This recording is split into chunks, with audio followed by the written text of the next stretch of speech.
નમસ્કાર દર્શક મિત્રો, આપ જોઈ રહ્યા છો IHRTC ન્યૂઝ અને હું છું રિપોર્ટર દિનેશ કુમારસિંહ બાબરિયા ઘેટી.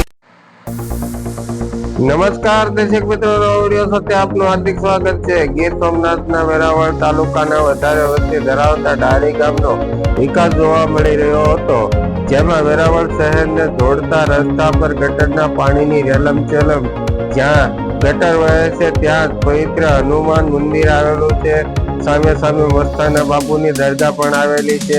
તેમની આગળ શંકર મંદિર પણ આવેલું છે. તેમની બાજુમાં PHD સેન્ટર પણ આવેલું છે અને બિલકુલ નજીક આંગણવાડી છે અને ડારી ગ્રામ પંચાયત પણ આવેલી હોય એવા પોર્સ એરિયામાં ગટરના પાણી અને ગંદકીનો માહોલ જોવા મળી રહ્યો હતો. અને હું છું રિપોર્ટર દિનેશ કુમારસિંહ બાબરિયા ઘેટી.